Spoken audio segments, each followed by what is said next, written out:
A la viuda, su madre le dejó únicamente una casa vieja como herencia, pero cuando entró se volvió millonaria. Cuando la madre de Marlene murió, sus hermanos recibieron casas nuevas, terrenos valiosos y bienes que les cambiaron la vida. Para ella, la viuda humillada, solo quedó una casa vieja y abandonada en medio de la nada, un lugar donde ni las ratas querían vivir. Las risas crueles, las miradas de desprecio y los comentarios hirientes dejaron claro que, para su propia familia, ella había recibido lo peor. Pero lo que sus hermanos no sabían, lo que nadie sabía, era que esa casa destartalada no era un castigo, era una prueba. Marlene aceptó esa herencia sin reclamar, sin pelear, confiando en que Dios tenía un plan. Y cuando finalmente entró a esa casa que todos despreciaron, cuando encontró lo que su madre dejó oculto entre las sombras, descubrió que la justicia divina nunca llega como esperamos, pero siempre llega. Esta es la historia de cómo la peor herencia se convirtió en la mayor bendición y cómo una viuda con 3 hijos demostró que la fidelidad silenciosa siempre es recompensada. Cuéntanos aquí abajo en los comentarios cómo te llamas. Es un gran placer tenerte aquí escuchando nuestras historias. Dale clic al botón de me gusta y vamos con la historia. La habitación olía a enfermedad y rosas marchitas. Doña Remedios yacía en su cama de hierro forjado, con la piel translúcida como papel de China y los labios agrietados. Afuera, en la sala de la casa de Durango, sus 5 hijos esperaban con los brazos cruzados y las miradas clavadas en el reloj de pared. Marlene, la viuda, era la única que sostenía la mano fría de su madre, humedecía sus labios con un algodón mojado y le susurraba oraciones al oído. Los otros 4, Roberto, Esteban, Azucena y Hortensia, apenas habían entrado a verla esa tarde, solo para preguntar si ya había firmado los papeles del notario. El notario llegó al tercer día, un hombre pequeño con maletín de cuero que sudaba bajo el sol implacable de agosto. Doña Remedios apenas podía hablar, pero movió los dedos temblorosos sobre el testamento sellado y cerró los ojos con un suspiro largo. Marlene lloró en silencio, sabiendo que su madre se iría pronto. Los hermanos, en cambio, intercambiaron miradas rápidas, calculadoras. Esa noche, Doña Remedios murió sin hacer ruido, como si se hubiera fundido con la oscuridad. El velorio duró 2 días. Roberto llegó en camioneta nueva. Esteban traía reloj de oro. Azucena y Hortensia vestían trajes que jamás habían usado para visitar a su madre cuando estaba viva. La lectura del testamento se hizo en la oficina del notario, una habitación estrecha con ventilador ruidoso y paredes de un amarillo enfermizo. El notario abrió el sobre lacrado, carraspeó y comenzó a leer con voz monótona. Para Roberto Castellanos, la casa de la Colonia Centro, con 3 recámaras y escrituras al corriente. Roberto sonrió de lado. Para Esteban Castellanos, el terreno de 8 hectáreas en las afueras, apto para desarrollo comercial. Esteban asintió satisfecho. Para Azucena Vega, el local comercial en la avenida principal, con 2 pisos y bodega incluida. Azucena exhaló aliviada. Para Hortensia Moreno, la casa de la Colonia Jardines, con cochera techada y jardín amplio. Hortensia sonrió con suficiencia. Entonces, el notario hizo una pausa larga, miró a Marlene y continuó. Para Marlene Soto, viuda de Castillo, la casa ubicada en el ejido Los Cedros, kilómetro 17 de la carretera vieja. El silencio fue pesado como losa de cemento. Luego vinieron las risitas contenidas. Roberto miró a Marlene de arriba abajo y dijo en voz alta: «Esa casa está hecha pedazos, ni las ratas quieren vivir ahí». Esteban soltó una carcajada seca. «Mamá te dio lo que merecías, Marlene, una ruina para la más pobre de todos». Azucena fingió compasión con una mueca exagerada. «Pobrecita, con 3 hijos y sin marido, ahora también sin casa decente». Hortensia remató con veneno en cada palabra. «Deberías agradecerle a mamá que al menos no te dejó en la calle». Marlene apretó los puños sobre su regazo, pero no dijo nada. Sus hijos, Julián de 11 años, Camila de 7 y el pequeño Ismael de apenas 2, la miraban confundidos desde las sillas del pasillo. El notario guardó los papeles incómodo, y los hermanos salieron rápido, hablando en voz alta sobre sus nuevos bienes, sobre cómo los venderían o rentarían para multiplicar su valor. Marlene se quedó sola en la oficina, con los documentos arrugados en las manos y las lágrimas contenidas. Recordó entonces los últimos 15 años. Roberto casi nunca visitaba a doña Remedios, solo aparecía cuando necesitaba dinero prestado que jamás devolvía. Esteban vivía en la capital y llamaba una vez al año, siempre apurado, siempre con excusas. Azucena criticaba la comida de su madre, la ropa vieja, la casa modesta, y solo iba en Navidad para recibir regalos. Hortensia era peor, le gritaba, la trataba como sirvienta y se burlaba de sus costumbres antiguas. Marlene, en cambio, iba todos los días. Llevaba comida caliente, limpiaba la casa, lavaba la ropa de doña Remedios, la acompañaba al médico, le leía novelas en voz alta y rezaba con ella todas las noches. Marlene había enviudado 4 años atrás, cuando su esposo murió en un accidente en la mina de San Bernardo. Desde entonces, vivía en un cuarto rentado con sus 3 hijos. Cosía ropa ajena de madrugada y vendía tamales en la plaza los fines de semana. Aún así, siempre tenía un plato extra para el vecino enfermo. Siempre compartía lo poco que ganaba con la mujer que pedía limosna en la iglesia. Siempre llevaba fruta a los niños del barrio. Su fe era silenciosa, sin aspavientos, sin presumir. Honraba a su madre no porque esperara herencia, sino porque el amor no necesita recompensa. Los domingos, cuando doña Remedios tosía hasta ahogarse, Marlene pasaba la noche entera a su lado, cantándole canciones viejas de la sierra, acariciándole el cabello ralo. Los hermanos jamás estuvieron en esos momentos, jamás vieron el miedo en los ojos de su madre, ni limpiaron su frente sudorosa, ni la abrazaron cuando lloraba de dolor. 3 días después de la lectura del testamento, Marlene tomó una decisión que sorprendió a todos. No contrató abogado, no reclamó injusticia, no gritó ni maldijo a sus hermanos. Simplemente empacó lo poco que tenía, ropa en bolsas de tela, ollas abolladas, cobijas raídas, y caminó con sus 3 hijos hacia la terminal de autobuses. Compró 4 pasajes a Los Cedros con el dinero que había ahorrado para la renta del mes. Julián cargaba a Ismael en brazos. Camila llevaba una muñeca de trapo y preguntaba cada 5 minutos si la casa nueva tendría flores. Marlene no respondía, solo miraba por la ventana del autobús, viendo pasar los campos secos, las montañas áridas, los pueblos olvidados. Confió en que Dios es justo, confió en que nada sucede sin propósito. Mientras los hermanos celebraban en restaurantes caros y planeaban sus inversiones, ella viajaba hacia lo desconocido con la frente en alto y el alma en paz.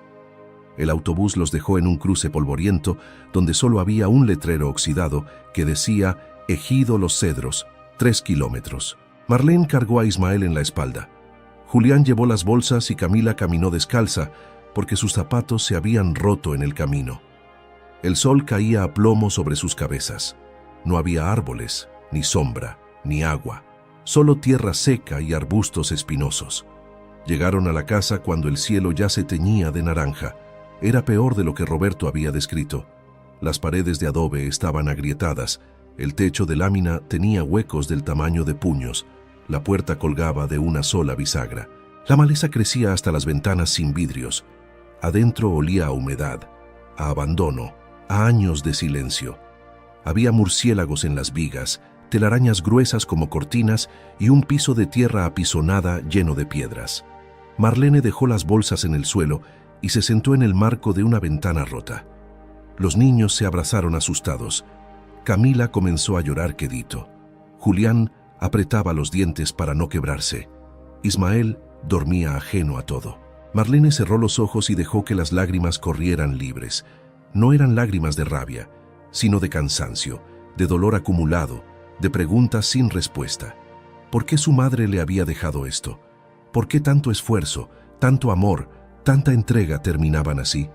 Pero no maldijo, no gritó al cielo, no se rebeló. Simplemente oró en voz baja, con las manos juntas y la voz quebrada. Dios mío, no entiendo tu voluntad, pero confío.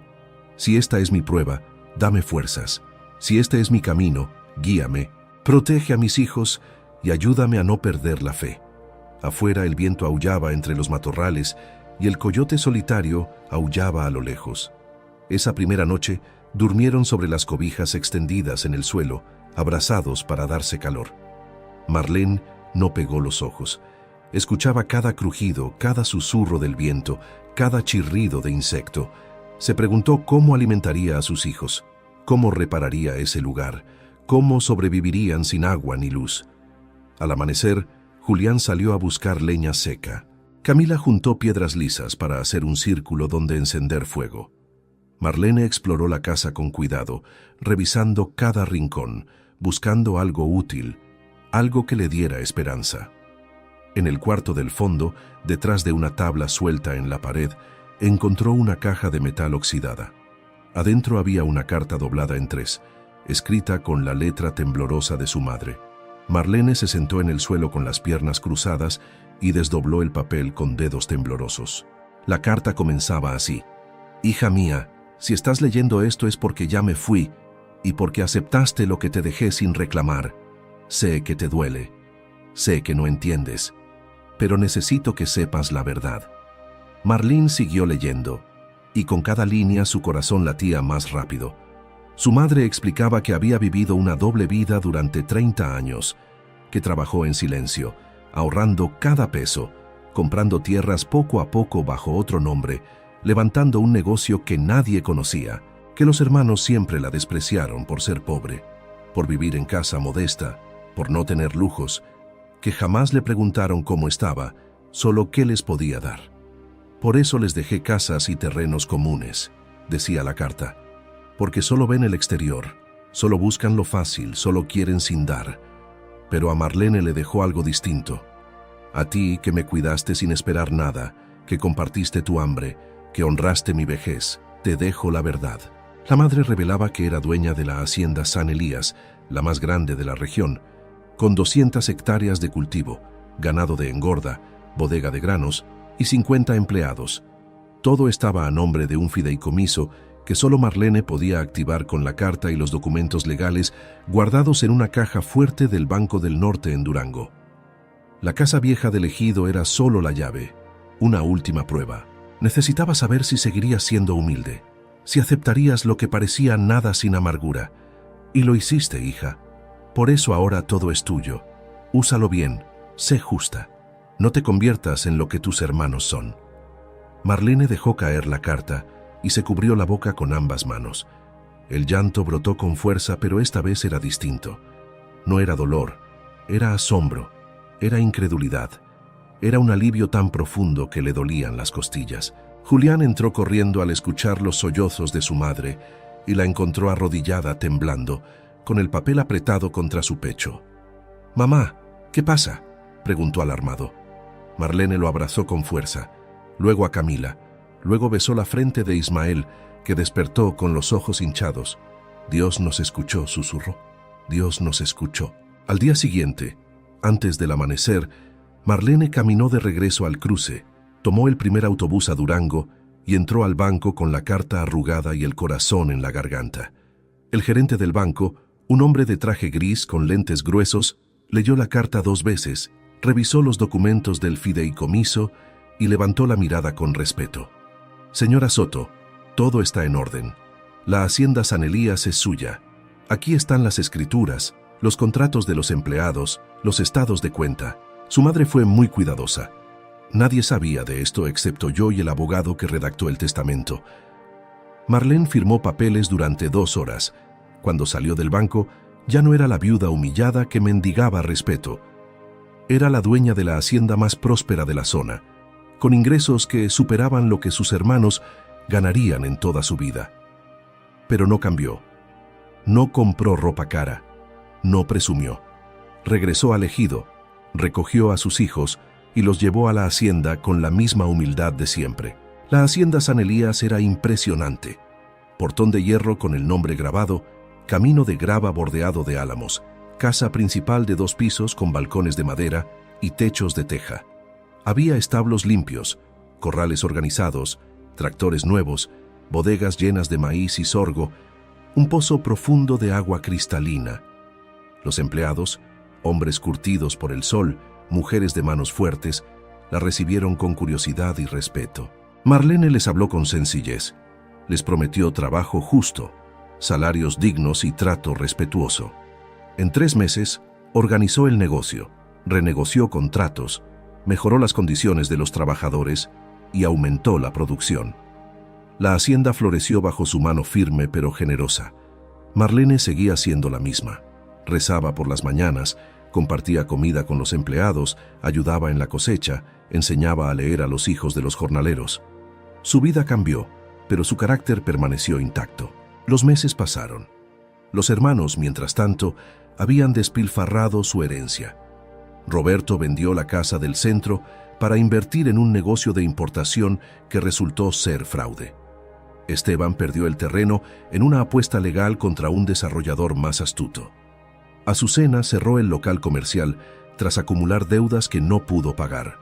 Hortensia tuvo que vender la casa de jardines para cubrir gastos médicos de su esposo enfermo. Los 4 quedaron arruinados, humillados, desesperados. Escucharon rumores de que la hacienda San Elías buscaba trabajadores para la cosecha de otoño.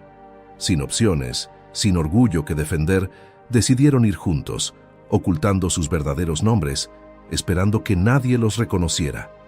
Llegaron una mañana fría de octubre, con ropa vieja y sombreros raídos, pidiendo trabajo en la entrada de la hacienda. El capataz los llevó a la casa principal, donde Marlene revisaba cuentas en el escritorio de su madre. Cuando los 4 entraron a la oficina, el tiempo se detuvo. Roberto palideció. Esteban tragó saliva. Azucena retrocedió un paso. Hortensia abrió la boca sin poder articular palabra. Marlene levantó la vista despacio, dejó la pluma sobre la mesa y los miró con calma.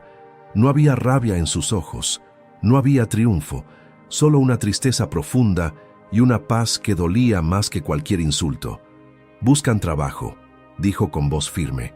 No era pregunta. Los 4 asintieron mudos, con la vergüenza colgándoles del cuello como soga. Y entonces, desde el patio, se escuchó un grito. «Señora Marlene, el ganado rompió la cerca del potrero norte». Marlene se puso de pie, tomó su sombrero y salió sin mirar atrás, dejando a sus hermanos de pie, temblando, enfrentando por primera vez en sus vidas las consecuencias de su propio desprecio. Marlene regresó 1 hora después con las botas enlodadas y el rostro encendido por el sol. Los 4 hermanos seguían en la oficina de pie, sin atreverse a sentarse, sin hablar entre ellos. El capataz los había dejado ahí con una advertencia. «No toquen nada. La patrona decide quién se queda y quién se va». Roberto miraba el piso de madera encerada. Esteban se rascaba la nuca nervioso. Azucena tenía los ojos húmedos.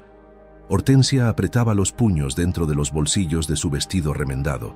Cuando Marlene entró, ninguno levantó la vista. Ella se quitó el sombrero, lo colgó en el perchero de la entrada y se lavó las manos en la jarra de porcelana junto a la ventana.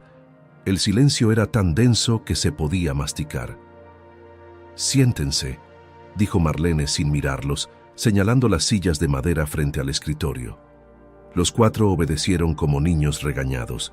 Ella se sentó del otro lado, cruzó las manos sobre la mesa y finalmente los enfrentó con la mirada. «¿Saben quién soy?», preguntó con voz tranquila. Roberto asintió apenas. Esteban carraspeó y susurró: «Eres nuestra hermana». Marlene dejó que el peso de esas palabras llenara el cuarto. «Soy su hermana», repitió despacio. «La misma a la que llamaron pobre, la misma que recibió la casa hecha pedazos, la misma que ustedes humillaron frente al notario». Azucena sollozó quedito y Hortensia se cubrió el rostro con ambas manos. Marlene no alzó la voz, no gritó, no los insultó. Simplemente les recordó lo que habían olvidado. Mamá les dio casas y terrenos porque eso era lo que ustedes valoraban. Cosas, apariencias, dinero rápido. Hizo una pausa larga. A mí me dio algo diferente. Me dio la verdad. Me dio su confianza.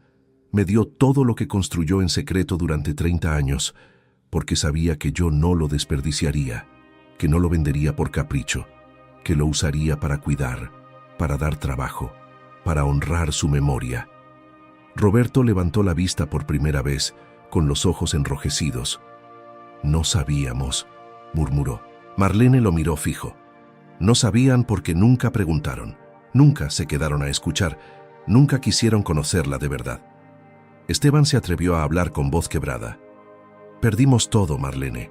La casa, el terreno, el negocio. Todo se nos fue de las manos. Marlene asintió despacio. Lo sé. Me enteré. Azucena se limpió las lágrimas con el dorso de la mano. Venimos porque no tenemos a dónde ir. Porque necesitamos trabajo. No sabíamos que eras tú la dueña, te lo juro. Hortensia añadió con la voz rota. Si quieres echarnos, lo entendemos. Nos lo merecemos. El silencio volvió a caer como lluvia pesada. Afuera se escuchaban las voces de los jornaleros, el mugido del ganado, el canto de un gallo lejano. Marlene respiró hondo, cerró los ojos un momento y luego los abrió con decisión. No los voy a echar, dijo con firmeza. Los cuatro levantaron la cabeza sorprendidos, incrédulos. Pero tampoco voy a regalarles nada. Si quieren quedarse, van a trabajar como todos los demás. Temprano, con el sol en la cara, con las manos sucias, van a ganar lo que produzcan, ni más ni menos, y van a aprender lo que mamá trató de enseñarles toda su vida, que el valor de una persona no está en lo que tiene, sino en lo que da. Roberto tragó saliva. Esteban asintió rápido. Azucena susurró un «gracias», casi inaudible. Hortensia se cubrió la boca para no soltar el llanto que llevaba contenido desde que cruzaron el portón de la hacienda. Marlene se puso de pie y llamó al capataz, un hombre de bigote espeso llamado don Jacinto, que llevaba 25 años trabajando en San Elías. Don Jacinto, estos cuatro necesitan trabajo. Roberto y Esteban pueden ayudar en el establo y en la reparación de cercas. Azucena y Hortensia en la cocina de los empleados y en la limpieza de las bodegas. Mismo salario que todos, mismas condiciones. Si trabajan bien se quedan, si no se van. Don Jacinto miró a los cuatro de arriba abajo con desconfianza, pero asintió. Como usted diga, patrona. Los hermanos salieron de la oficina en fila, con la cabeza gacha, sin atreverse a mirar a Marlene a los ojos. Ella se quedó sola, apoyada en el marco de la puerta, viendo cómo se alejaban por el camino de grava hacia los barracones donde dormían los jornaleros. Los primeros días fueron un infierno para los cuatro. Roberto, que había pasado años en oficinas con aire acondicionado, ahora arrastraba pacas de heno bajo el sol abrasador, con las manos ampolladas y la espalda partida. Esteban, acostumbrado a trajes y restaurantes, limpiaba establos llenos de estiércol y levantaba postes de madera que pesaban como piedras. Azucena, que presumía de no haber trabajado en su vida, lavaba ollas enormes en agua fría desde antes del amanecer, con los dedos agrietados y las uñas rotas. Hortensia, que siempre tuvo empleadas, ahora barría pisos de tierra, sacudía costales polvorientos y cargaba cubetas de agua hasta que le temblaban los brazos. Pero algo comenzó a cambiar.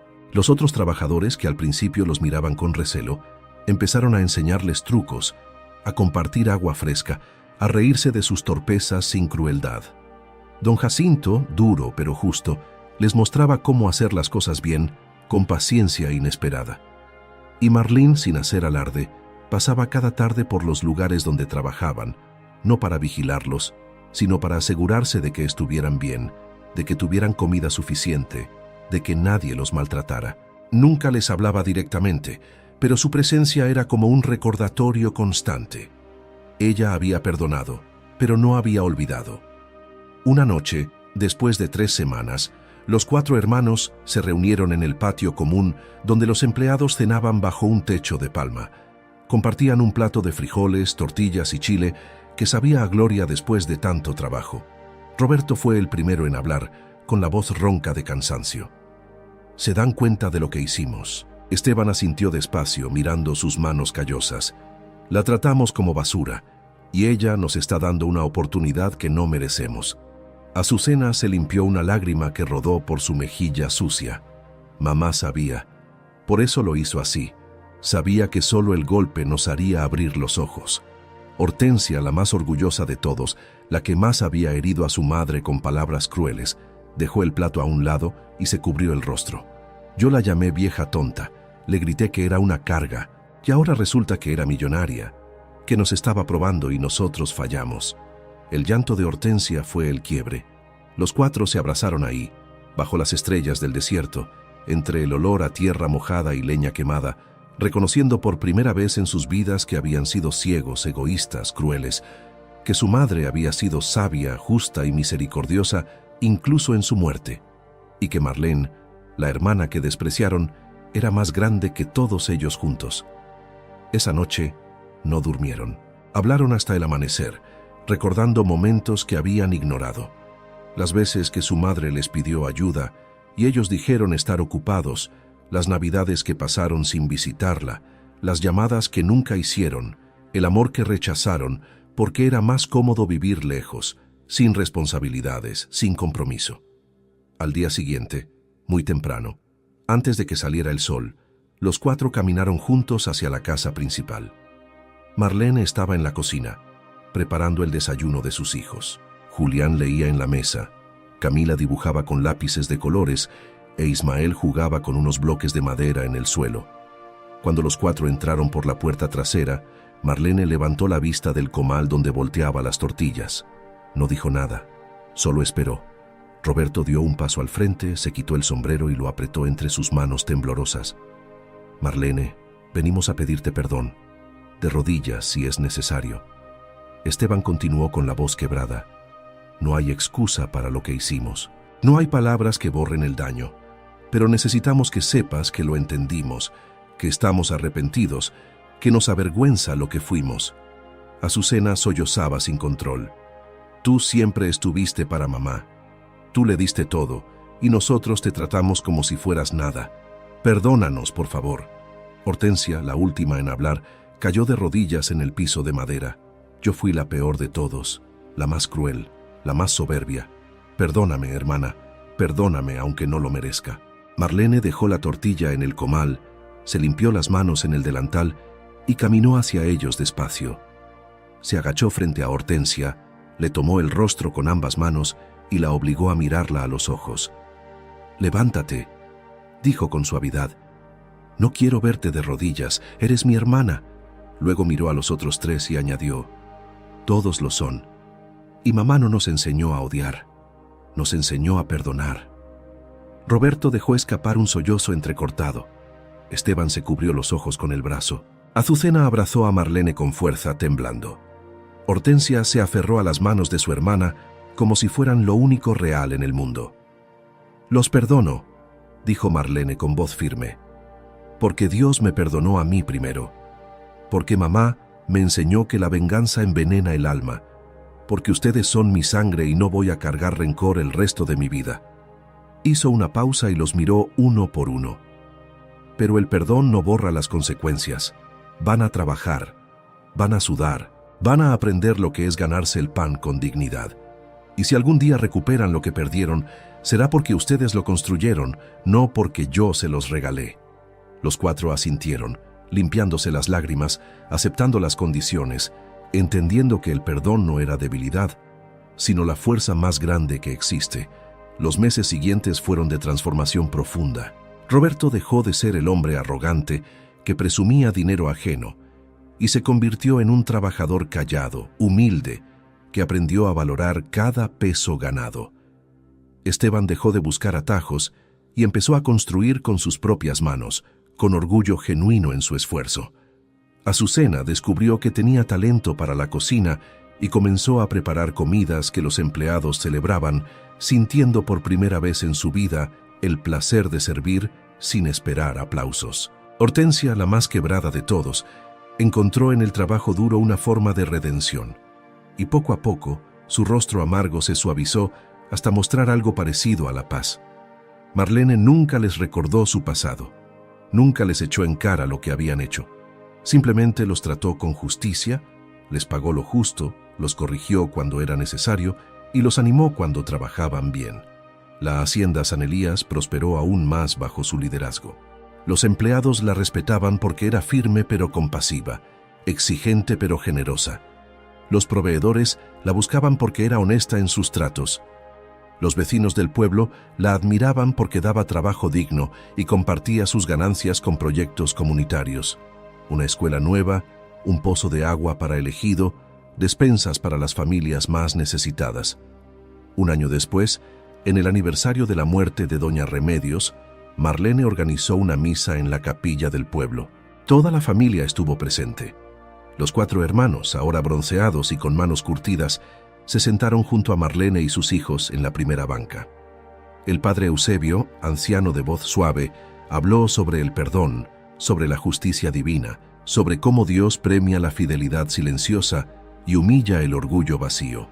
Cuando terminó la misa, los 5 hermanos caminaron juntos hasta la tumba de su madre, una lápida sencilla de mármol gris con flores frescas que Marlene ponía cada semana.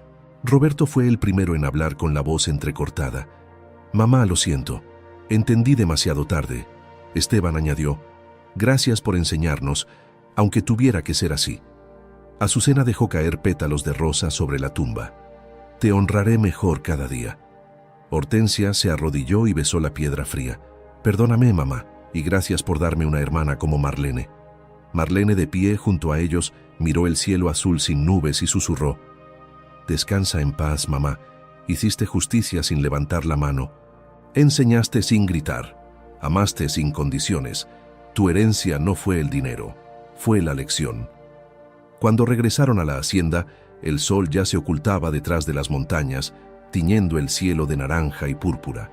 Los empleados habían preparado una cena especial en el patio grande. Mesas largas con manteles blancos, antorchas encendidas, música de guitarras y violines. Era una celebración de la vida, del trabajo bien hecho, de la familia restaurada. Marlene se sentó rodeada de sus hijos, de sus hermanos, de las personas que habían aprendido a quererla no por su riqueza, sino por su corazón. Julián tocaba la guitarra. Camila bailaba descalza sobre la tierra. Ismael reía en los brazos de su tío Roberto, que lo cargaba con ternura que jamás había mostrado. Don Jacinto se acercó a Marlene con una copa de vino casero y le dijo en voz baja, «Patrona, su madre estaría orgullosa. Usted hizo lo que pocos pueden. Perdonó sin humillar, castigó sin destruir, enseñó sin sermonear». Marlene sonrió cansada. «Solo hice lo que ella me enseñó, don Jacinto, nada más». El capataz asintió y levantó su copa. «Entonces era una gran mujer, y usted también lo es». Brindaron en silencio, mientras la noche se llenaba de estrellas y el viento traía el olor de la tierra recién regada, de las cosechas prósperas, de la paz que solo llega cuando la justicia y la misericordia caminan juntas. Pero esa noche, cuando todos dormían y Marlene revisaba los libros de cuentas en su oficina, encontró un sobre lacrado que no había visto antes, escondido en el cajón secreto del escritorio de su madre. Lo abrió con curiosidad y dentro había otra carta, esta vez sin fecha, escrita con prisa. Las primeras líneas la dejaron helada. «Marlene, si estás leyendo esto es porque encontraste el primer secreto.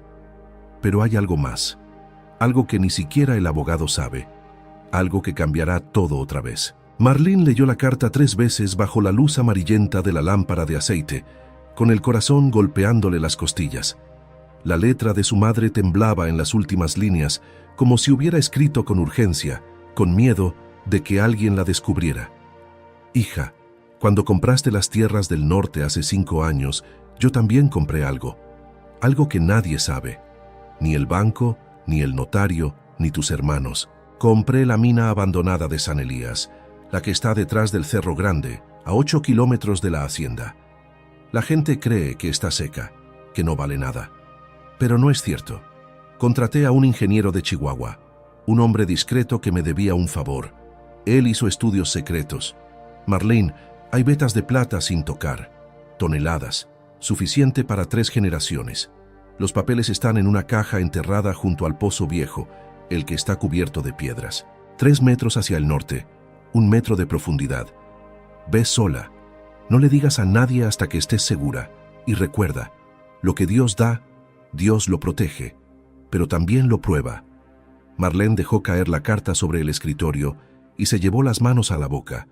Una mina, plata, un secreto dentro de otro secreto. Su madre había sido más astuta de lo que nadie imaginó, más visionaria, más valiente. Miró por la ventana hacia el cerro oscuro que se recortaba contra el cielo estrellado. La mina de San Elías llevaba cerrada desde antes de que ella naciera. La gente del pueblo decía que era maldita, que varios hombres habían muerto ahí en derrumbes, que los túneles estaban inundados y podridos. Nadie se acercaba, pero su madre la había comprado por nada, sabiendo lo que escondía. Marlene cerró los ojos y respiró hondo. Necesitaba verificar. Necesitaba ver con sus propios ojos si era verdad. Al día siguiente, antes del amanecer, Marlene le dijo a don Jacinto que saldría a revisar las cercas del lado norte y que regresaría al mediodía. Se vistió con pantalones de mezclilla, botas altas y sombrero ancho. Llevó una pala, un pico, una linterna de mano y una cantimplora. Montó a Relámpago, el caballo más fuerte de la hacienda, y cabalgó sola hacia el cerro mientras el sol apenas asomaba detrás de las montañas. El camino era pedregoso y empinado, lleno de nopales y mezquites retorcidos. Tardó casi 2 horas en llegar al Pozo Viejo, una estructura de piedra medio derrumbada que parecía llevar un siglo abandonada. Desmontó con cuidado, amarró a Relámpago a un árbol seco y caminó alrededor del pozo, contando 3 metros hacia el norte, marcando el lugar con una piedra. Comenzó a cavar. La tierra estaba dura, compactada por años de sol y viento. Sudaba bajo el sombrero, con las manos ampolladas del mango de la pala. A 1 metro de profundidad, el pico golpeó algo metálico. Marlene dejó caer las herramientas y se arrodilló, escarbando con las manos hasta sacar una caja de hierro del tamaño de una maleta pequeña, cerrada con candado oxidado. Usó el pico para romper el candado y abrió la tapa despacio. Adentro había documentos enrollados, mapas amarillentos, un informe técnico firmado por el ingeniero Samuel Cortés de Chihuahua y fotos de las vetas de plata brillando en las paredes de los túneles. Los papeles confirmaban todo. La mina tenía reservas calculadas en millones de pesos, con acceso relativamente fácil si se limpiaban los derrumbes y se instalaba ventilación moderna. Marlene leyó el informe 2 veces, verificando cada dato, cada número. Era real, todo era real. Su madre no solo le había dejado una hacienda próspera, sino también una fortuna enterrada en las entrañas de la tierra. Guardó los documentos en su morral, enterró la caja vacía de nuevo y cubrió el agujero con tierra y piedras. Cuando regresó a la hacienda, era ya mediodía. Don Jacinto la esperaba en el portón con el ceño fruncido. «Patrona, la estaba buscando. Llegaron sus hermanos preguntando por usted. Dicen que es urgente». Marlene sintió un peso en el estómago, desmontó rápido y caminó hacia la casa. Los 4 estaban sentados en la sala, con expresiones extrañas, mezcla de vergüenza y algo más que Marlene no pudo identificar. Roberto se puso de pie cuando ella entró. «Marlene, necesitamos hablar. Es sobre mamá». Esteban añadió nervioso. «Encontramos algo. En la casa donde murió. Estábamos limpiándola para venderla y apareció un documento». Azucena sacó un papel doblado de su bolso y se lo extendió a Marlene con manos temblorosas. «Es una escritura, de la casa del ejido, la que te dejó mamá. Pero hay algo raro». Marlene desdobló el papel y leyó en silencio. Era la escritura original de la casa vieja, fechada 30 años atrás, cuando su madre la compró por casi nada a un campesino que emigraba al norte. Pero en la parte de atrás, escrito a mano con tinta descolorida, había una nota. «Esta casa marca el límite sur de la propiedad completa. El verdadero valor no está en las paredes, sino en lo que las rodea». Marlene levantó la vista confundida. «¿Qué significa esto?». Hortensia intervino con voz tensa. «Fuimos al catastro de Durango a investigar. Marlene, la casa del ejido no es solo una casa. Es parte de un terreno de 50 hectáreas que mamá compró en secreto hace décadas. 50 hectáreas que nadie registró bien, que pasaron desapercibidas porque los límites estaban mal marcados. Y esas tierras...». Hizo una pausa cargada de significado. «Esas tierras colindan directamente con la entrada de la mina de San Elías.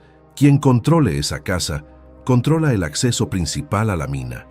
Marlene sintió que el piso se movía bajo sus pies. Su madre lo había planeado todo desde el principio. No era casualidad, era estrategia pura. Roberto tomó aire antes de continuar. «Marlene, hay algo más.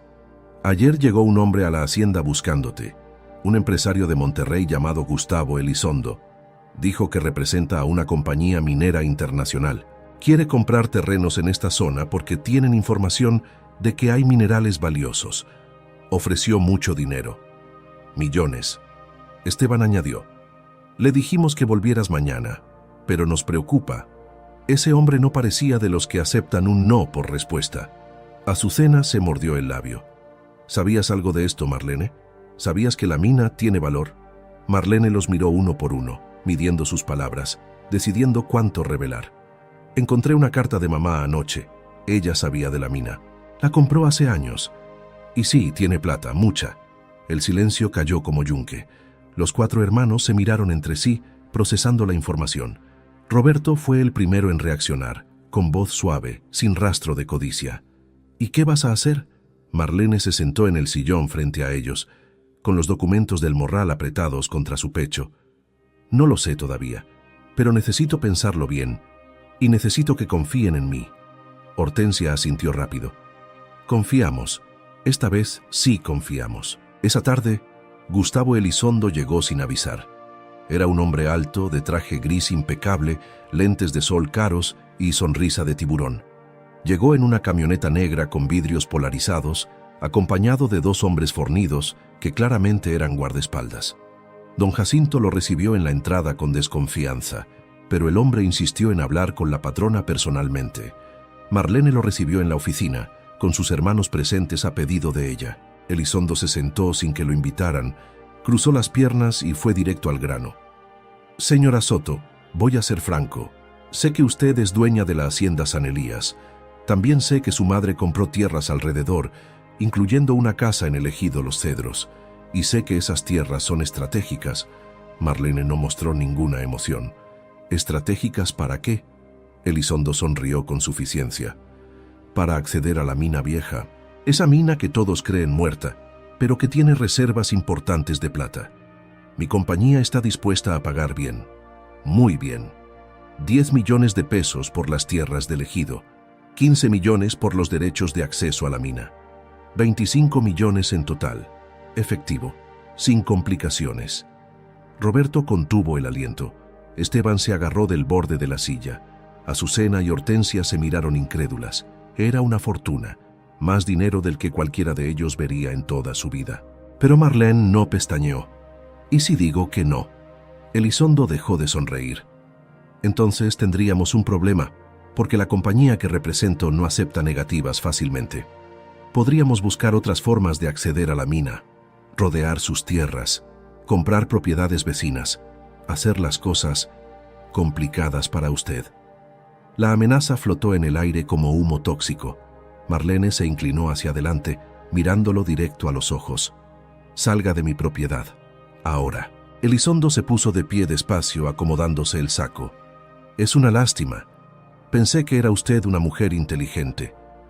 Pero veo que prefiere el camino difícil. Caminó hacia la puerta, se detuvo en el umbral y añadió sin voltear. Tiene una semana para reconsiderar. Después no respondo por lo que pueda pasar. Cuando la camioneta negra desapareció por el camino de grava levantando polvo, los 5 hermanos se quedaron en silencio. Roberto fue el primero en hablar, con la voz ronca. Marlene, ese hombre es peligroso. Conozco ese tipo de gente, no se van a rendir. Esteban añadió preocupado. Tienes que pensar en tus hijos, en tu seguridad. 25 millones es mucho dinero. Podrías vivir tranquila el resto de tu vida. Azucena tocó el brazo de Marlene. Nadie te va a juzgar si vendes. Es tu decisión. Hortensia, sin embargo, negó con la cabeza.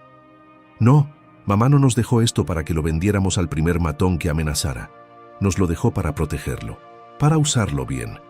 Marlene caminó hacia la ventana y miró el cerro donde estaba la mina, oscuro contra el cielo que empezaba a teñirse de naranja. Mamá trabajó 30 años en secreto para construir esto. Ahorró cada peso, planeó cada paso.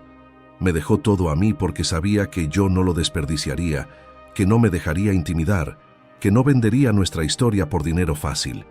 Volteó hacia sus hermanos con determinación en los ojos. No voy a vender. Vamos a abrir esa mina. Vamos a hacerlo bien, con permisos legales, con seguridad para los trabajadores, con respeto a la tierra, y vamos a demostrarle a ese Elizondo y a su compañía que no pueden comprar todo con amenazas. Roberto se puso de pie y caminó junto a Marlene. Entonces cuenta conmigo, para lo que necesites. Esteban se sumó. Yo también. Conozco gente en la capital, abogados buenos. Azucena asintió firme. Y yo puedo ayudar con los empleados, con organizar la operación. Hortensia se acercó y tomó la mano de Marlene. Somos familia. Y esta vez vamos a estar juntos. De verdad. Marlene sintió que algo se rompía dentro de su pecho. Algo viejo y duro que había cargado durante años. No era solo el perdón, era la restauración completa. La familia que su madre soñó finalmente unida, finalmente peleando del mismo lado. Los días siguientes fueron de preparación intensa. Marlene contrató al mejor abogado minero de Durango, un hombre severo llamado licenciado Armando Vega, que había peleado contra corporaciones internacionales y ganado. Revisó todos los papeles, verificó que las escrituras estuvieran en orden y presentó ante las autoridades estatales la solicitud formal para reactivar la mina de San Elías bajo el nombre de Minerales Remedios, en honor a su madre. Roberto viajó a Chihuahua a buscar al ingeniero Samuel Cortés, el mismo que había hecho los estudios originales. Lo encontró retirado, pero dispuesto a ayudar. Esteban se encargó de conseguir equipo, bombas para drenar los túneles inundados, ventiladores industriales, lámparas, cascos, herramientas. Azucena organizó a las mujeres del pueblo para preparar comida para los futuros mineros. Hortensia llevaba las cuentas con precisión que sorprendió a todos. Pero Gustavo Elizondo no se quedó quieto. Comenzaron los problemas. Primero fueron rumores en el pueblo, que la mina estaba maldita, que abrir los túneles traería desgracias, que Marlene estaba poniendo en riesgo a todo el ejido. Luego vinieron las presiones sutiles, proveedores que de pronto no tenían equipo disponible, permisos que se retrasaban misteriosamente, inspectores que llegaban sin avisar buscando cualquier irregularidad. Don Jacinto descubrió que alguien había cortado las cercas en 3 lugares diferentes, dejando que el ganado se dispersara. Uno de los tractores amaneció con el motor saboteado, y una noche alguien dejó una nota clavada en la puerta de la casa principal. Última advertencia, vende o pierde todo. Marlene reunió a todos, hermanos, empleados, gente del pueblo, en el patio grande una tarde de octubre. Había más de 100 personas ahí, rostros curtidos por el sol, manos callosas, ojos preocupados. Marlene se subió a una plataforma improvisada de madera y habló sin micrófono, con voz clara que resonó en el silencio. Sé que tienen miedo, sé que hay presiones. Sé que algunos quieren que me rinda y venda, pero vine a decirles algo. Esta tierra es nuestra, esta mina es nuestra, y nadie, ni empresas, ni amenazas nos la va a quitar.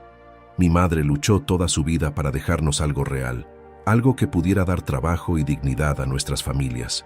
No voy a traicionar eso. Y necesito saber quién está conmigo. El silencio se extendió por 3 segundos eternos. Luego don Jacinto dio un paso al frente. Yo estoy con usted, patrona. Hasta el final. Uno a uno, los empleados fueron acercándose, formando un círculo alrededor de Marlene. Los hermanos subieron a la plataforma y se colocaron a su lado. Y entonces, desde el fondo, una voz anciana se alzó. Era don Melchor, el hombre más viejo del ejido que había trabajado en la mina antes de que cerrara. Esa mina mató a mi padre, pero no fue la mina la culpable. Fue la codicia de los dueños que no pusieron seguridad. Si usted promete hacerlo bien, si promete cuidar a la gente, yo le ayudo a abrirla. Y conozco los túneles mejor que nadie. Marlene bajó de la plataforma y caminó hacia don Melchor con lágrimas en los ojos. Le extendió la mano y el anciano la estrechó con fuerza. Prometo hacerlo bien. Prometo que cada peso que salga de esa mina se va a compartir justo. Prometo que ningún hombre va a bajar sin equipo seguro, sin capacitación, sin que su familia sepa que volverá a casa. Don Melchor asintió despacio. Entonces empecemos mañana, antes de que esos buitres encuentren otra forma de atacarnos. La multitud estalló en aplausos. Por primera vez en semanas, Marlene sintió esperanza real, sólida, inquebrantable. Esa noche, mientras revisaba los planos de la mina a la luz de las velas porque la luz eléctrica había fallado misteriosamente, escuchó un grito afuera. Corrió a la ventana y vio llamas. El establo principal estaba en fuego. Enormes lenguas naranjas lamían las vigas de madera. El humo negro subía en columnas espesas. Los empleados corrían con cubetas de agua, gritando órdenes, tratando de sacar a los caballos y las vacas que relinchaban aterrorizados. Marlene salió corriendo descalza, con el camisón ondeando, y se unió a la cadena humana que pasaba agua del pozo. Roberto y Esteban entraron al establo envueltos en mantas mojadas y sacaron a los últimos animales antes de que el techo se derrumbara con un estruendo ensordecedor. Cuando finalmente controlaron el fuego, ya era medianoche. El establo era ruinas humeantes. Don Jacinto encontró un bidón de gasolina vacío detrás de los corrales. No fue accidente, fue un mensaje. Marlene estaba sentada en el suelo, cubierta de hollín, con las manos quemadas y el rostro manchado de lágrimas y sudor, cuando vio una camioneta negra detenerse en el camino a lo lejos, con las luces encendidas, observando. Esperó 5 minutos, luego las luces se apagaron y la camioneta desapareció en la oscuridad. Marlene apretó los puños hasta que las uñas se le clavaron en las palmas. No iba a rendirse, no después de todo lo que su madre había sacrificado, no después de que su familia finalmente estaba unida, pero sabía que la guerra apenas comenzaba y que el próximo ataque sería peor. Al amanecer, Marlene no había dormido. Estaba sentada en el porche de la casa principal con una escopeta sobre las rodillas, mirando el horizonte donde el sol apenas asomaba detrás de las montañas. Sus hermanos llegaron uno por uno, también despiertos, también decididos. Roberto traía un rifle que había encontrado en el cobertizo. Esteban cargaba un machete. Azucena y Hortensia preparaban café fuerte en la cocina, con las manos temblorosas pero los rostros duros. Sabían que las cosas habían cambiado. Ya no era solo negocios, era guerra. Don Jacinto llegó con 10 hombres del pueblo, todos armados con lo que pudieron encontrar: palos, herramientas, pistolas viejas. Patrona, anoche hablamos. Si vienen por usted, vienen por todos nosotros. Esta es nuestra tierra también. Marlene sintió un nudo en la garganta. No quiero que nadie salga herido por mí. El capataz escupió al suelo. No es por usted, es por lo que es justo, y porque ya estamos cansados de que gente de fuera venga a robarnos lo nuestro. Los hombres asintieron en silencio, formando un semicírculo protector alrededor de la casa. Esperaron toda la mañana, pero nadie llegó. Lo que sí llegó fue el licenciado Armando Vega, manejando su viejo Tsuru plateado por el camino de grava. Se bajó con su portafolio de cuero bajo el brazo y una sonrisa que no llegaba a sus ojos. Señora Soto, tengo noticias, buenas y malas. Marlene lo invitó a pasar a la oficina. Los hermanos se quedaron afuera montando guardia. El abogado sacó documentos y los extendió sobre el escritorio. La buena: los permisos para reactivar la mina fueron aprobados. Todo está en orden. Pueden empezar operaciones de inmediato. Marlene exhaló aliviada. ¿Y la mala? Vega se quitó los lentes y los limpió despacio. La compañía de Elizondo presentó una demanda alegando que ellos tienen derechos previos sobre el subsuelo. Es mentira, pero van a tardar meses en desestimar el caso. Suficiente tiempo para seguir presionándola. Marlene golpeó la mesa con el puño. No tenemos meses, cada día que pasa ellos ganan terreno. Vega asintió. Lo sé, por eso vine con una propuesta. Conozco a un periodista en la capital. Se llama Rodrigo Montiel. Es de los buenos, de los que no se venden. Si le damos la historia completa, la herencia, los secretos de su madre, las amenazas de Elizondo, el incendio, puede publicarla en el diario estatal. Una vez que sea público, será mucho más difícil para ellos actuar en las sombras. Marlene pensó rápido. Era arriesgado, exponer su vida privada, la de su familia, pero quizá era la única forma de protegerse. Hágalo, dígale al periodista que venga mañana. Rodrigo Montiel llegó al día siguiente en una camioneta destartalada llena de cámaras y libretas. Era joven, de barba descuidada y ojos inteligentes que no perdían detalle. Marlene le contó todo, desde el testamento hasta las amenazas, desde los estudios secretos de la mina hasta el incendio del establo. Los hermanos añadieron su testimonio, reconociendo públicamente cómo habían despreciado a Marlene y cómo ella los había perdonado. Don Jacinto habló de las presiones en el pueblo. Don Melchor mostró las cicatrices que le dejó la mina cuando era joven y explicó por qué ahora estaba dispuesto a volver a bajar si se hacía con seguridad. Rodrigo grabó todo, tomó fotos de los documentos, del establo quemado, de las notas amenazantes. La historia salió publicada 3 días después en primera plana del Diario de Durango. El titular era Demoledor. Viuda humillada por herencia injusta, descubre fortuna oculta y enfrenta amenazas de corporación minera. El artículo era detallado, equilibrado, devastador. Nombraba a Gustavo Elizondo y a la compañía que representaba. Incluía fotos de Marlene con sus hijos, de la hacienda próspera, del establo destruido. Citaba a los hermanos hablando de redención y perdón. Y terminaba con una pregunta directa: ¿hasta dónde están dispuestas a llegar las grandes empresas para apoderarse de recursos que pertenecen a familias trabajadoras? La reacción fue inmediata. El teléfono de la oficina de Vega no dejaba de sonar. Periodistas de otros estados querían entrevistas. Organizaciones de derechos humanos ofrecieron apoyo legal gratuito. Pequeños empresarios mineros se solidarizaron públicamente. El gobernador de Durango, presionado por la opinión pública, ordenó una investigación sobre las actividades de la compañía de Elizondo en la región. Y lo más importante, los jueces aceleraron la revisión de la demanda presentada por la corporación, dándole prioridad por el escrutinio mediático. Gustavo Elizondo apareció 2 días después, pero esta vez sin guardaespaldas, sin sonrisa de tiburón, sin amenazas veladas. Llegó en un auto rentado común y pidió hablar con Marlene en privado. Ella aceptó, pero con sus 4 hermanos presentes y don Jacinto en la puerta. Elizondo se veía cansado, derrotado.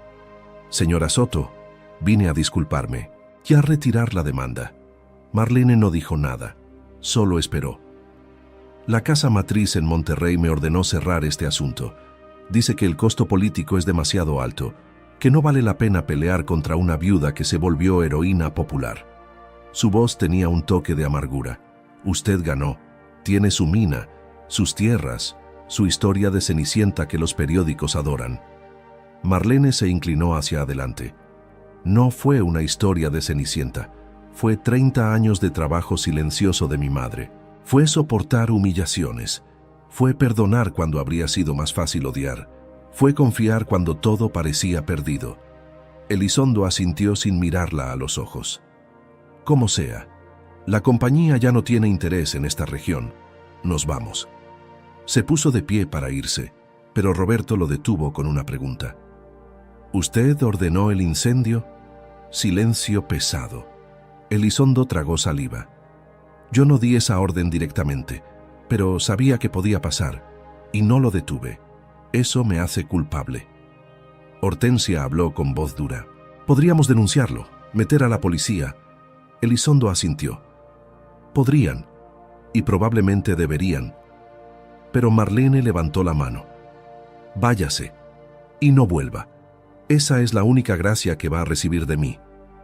Cuando Elizondo salió por la puerta, los hermanos miraron a Marlene confundidos. ¿Por qué lo dejaste ir?, preguntó Esteban. Marlene respiró hondo.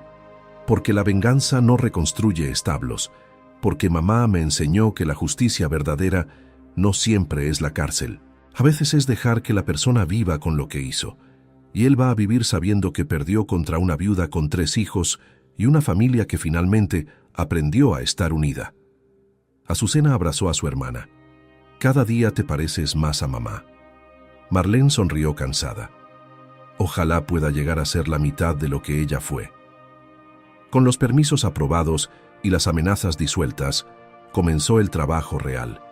Don Melchor guió al equipo de ingenieros por los túneles de la mina. Tardaron 2 semanas en drenar el agua acumulada de décadas. Otras 3 en reforzar las vigas podridas y las paredes agrietadas. Instalaron ventilación moderna, sistemas de iluminación, equipos de seguridad que nunca habían existido en los viejos tiempos. Marlene insistió en capacitar personalmente a cada minero, en que supieran exactamente qué hacer en caso de emergencia, en que entendieran que ninguna veta de plata valía una vida humana. El día que finalmente bajaron al túnel principal y encontraron las vetas brillando en las paredes como ríos de luna congelada, Todos se quedaron sin aliento. Don Melchor lloró en silencio, tocando la piedra con dedos temblorosos.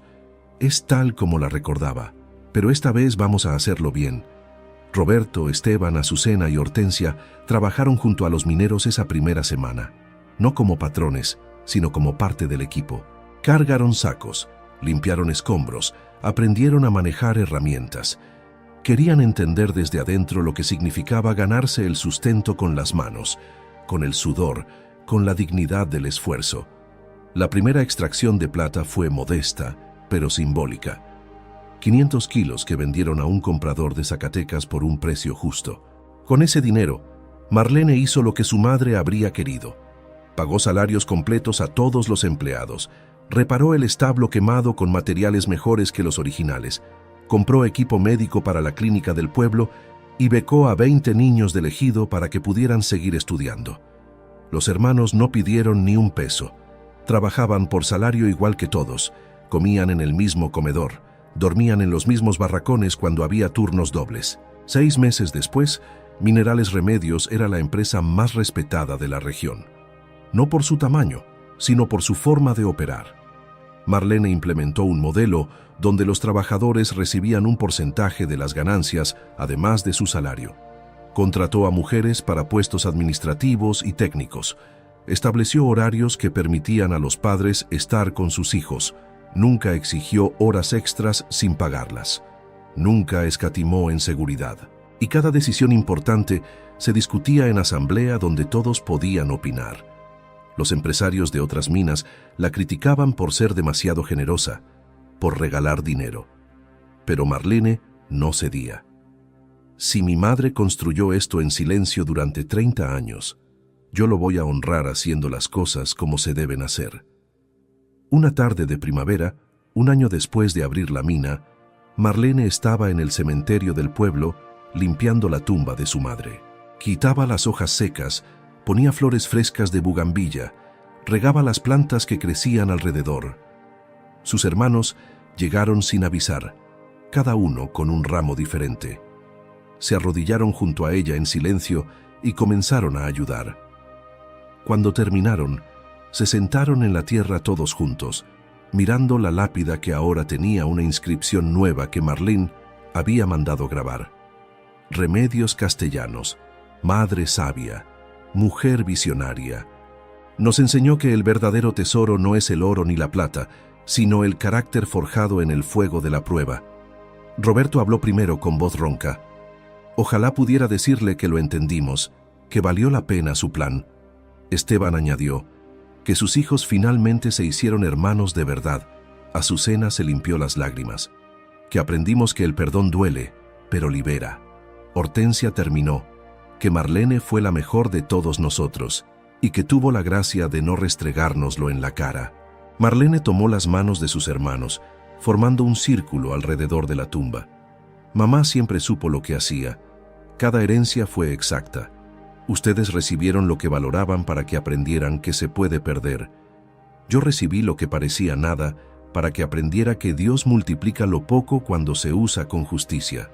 Esa noche hubo fiesta en la hacienda, no para celebrar la riqueza, sino para celebrar el año de trabajo honesto, de familia restaurada, de comunidad fortalecida. Julián, que ahora tenía 12 años, tocaba la guitarra mejor que nunca. Camila, de 8, bailaba con las hijas de los mineros. Ismael, de 3, corría entre las mesas riendo con esa risa limpia de los niños que crecen rodeados de amor. Don Jacinto brindó con vino casero. Don Melchor contó historias de la mina vieja que ahora eran leyendas. Los empleados cantaron corridos hasta que les dolió la garganta. Marlene se retiró temprano a su habitación, cansada pero en paz. Se sentó junto a la ventana mirando las luces del patio, escuchando la música lejana, sintiendo el peso suave de la bendición que no buscó pero recibió. Pensó en su madre, en las noches que pasó sola planeando todo esto, confiando en que su hija menor entendería, en que sus otros hijos aprenderían. Pensó en su esposo muerto, que nunca conoció esta prosperidad, pero que estaría orgulloso de ver a sus hijos crecer fuertes y buenos. Pensó en el camino recorrido desde aquella casa vieja del ejido hasta este momento de plenitud. No todo había sido perfecto. Seguían habiendo días difíciles, conflictos laborales, precios que fluctuaban, problemas que resolver. Pero la diferencia era que ahora enfrentaban todo juntos. Los 5 hermanos castellanos, que habían estado rotos y dispersos, ahora eran un equipo sólido. Roberto manejaba la parte legal de la empresa, Esteban supervisaba la producción, Azucena dirigía recursos humanos. Hortensia llevaba la contabilidad con precisión, que rivalizaba con cualquier contador profesional, y Marlene lideraba todo con la sabiduría silenciosa que heredó de su madre. 2 años después, cuando la mina ya era próspera y estable, Marlene tomó una decisión final. Reunió a sus hermanos y les presentó documentos notariales. Había dividido la propiedad de Minerales Remedios en 5 partes iguales, 20% para cada hermano. Los 4 la miraron incrédulos. «Marlene, esto es tuyo. Mamá te lo dejó a ti», dijo Roberto. Marlene negó con la cabeza. «Mamá me lo dejó para probarnos a todos. Ya pasamos la prueba, ahora es de la familia completa, como debió ser desde el principio». Hortensia protestó. «No merecemos esto después de cómo te tratamos». Marlene sonrió. «Nadie merece la gracia. Por eso se llama gracia. Se recibe y se comparte. Eso es todo». Los 5 firmaron, y esa misma tarde fueron juntos al notario para legalizar la nueva estructura. Minerales Remedios ya no era propiedad de una viuda solitaria, sino de una familia unida que había aprendido las lecciones más duras de la forma más dolorosa. Cuando salieron de la oficina del notario, el sol se ponía detrás de las montañas, tiñendo el cielo de colores imposibles. Caminaron juntos por las calles de Durango sin prisa, hablando de planes futuros, de cómo seguir creciendo sin perder los valores que su madre les enseñó. Años más tarde, cuando Julián se graduó de ingeniero y regresó a trabajar en la mina, cuando Camila se convirtió en maestra del pueblo y enseñaba a los niños del ejido, cuando Ismael estudiaba Derecho para proteger los derechos de los trabajadores, Marlene supo que el círculo estaba completo. La herencia de su madre no había sido solo tierras y plata. Había sido una lección sobre el carácter, sobre la humildad, sobre el perdón, sobre la justicia que no necesita gritar para hacerse valer. La casa vieja del ejido Los Cedros nunca fue demolida. Marlene la restauró con cuidado, respetando cada grieta, cada pared de adobe, cada viga carcomida. La convirtió en un pequeño museo donde contaba la historia de su madre, de cómo una mujer sencilla construyó un imperio en silencio, de cómo usó la herencia para revelar el verdadero corazón de sus hijos. Los visitantes caminaban por las habitaciones viendo fotos viejas, leyendo las cartas originales, entendiendo que las mayores fortunas no siempre brillan, que las pruebas más duras son las que más enseñan, que el amor verdadero tiene la paciencia de esperar décadas para que las semillas plantadas finalmente den fruto. En la entrada del museo, grabado en una placa de bronce, estaba el último deseo de Doña Remedios que Marlene encontró en una tercera carta, esta escondida en el cajón más pequeño del escritorio. Que mis hijos aprendan que en esta vida nada se pierde. Las lágrimas se convierten en sabiduría, las pruebas en fortaleza, las injusticias en oportunidades de mostrar gracia, y las herencias más valiosas no son las que se cuentan en pesos, sino las que se miden en el tamaño del corazón. Marlene tocaba esa placa cada vez que visitaba el lugar, con dedos que ya mostraban arrugas, pero seguían siendo fuertes, con ojos que habían llorado mucho pero ahora miraban el mundo con paz profunda. La historia de la viuda que recibió la peor herencia y se volvió millonaria corrió por toda la región, como fuego en pastizal seco, pero quienes la conocían de verdad sabían que no se trataba de dinero. Se trataba de una mujer que mantuvo la fe cuando todo parecía perdido, que perdonó cuando habría sido más fácil vengarse, que compartió cuando podría haberse quedado con todo. Y se trataba de una madre sabia que planeó durante 30 años la lección perfecta, confiando en que el tiempo revelaría la verdad, en que el dolor purificaría el orgullo, en que el amor finalmente vencería. Marlene vivió muchos años más, siempre humilde, siempre generosa, siempre agradecida. Nunca se volvió a casar, pero nunca estuvo sola. Tenía a sus hijos, a sus hermanos, a docenas de empleados que se volvieron familia, a un pueblo entero que la respetaba no por su riqueza, sino por su integridad.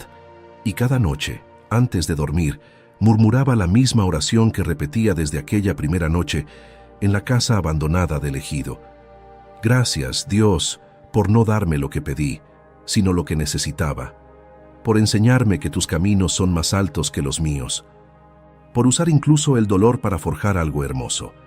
Y en el cielo estrellado sobre la hacienda San Elías, donde el viento susurraba entre los álamos y la tierra descansaba después de dar su fruto, parecía que alguien respondía con voz suave pero clara: Bien hecho, hija fiel, bien hecho.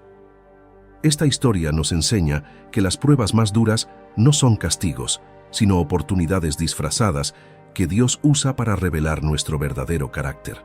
Nos recuerda que la justicia divina nunca llega cuando la esperamos, pero siempre llega en el momento perfecto, recompensando la fidelidad silenciosa y la humildad genuina. Aprendimos que el perdón no es debilidad, sino la fuerza más grande que existe, capaz de restaurar familias rotas y convertir el dolor en bendición. Así que cuando recibas lo que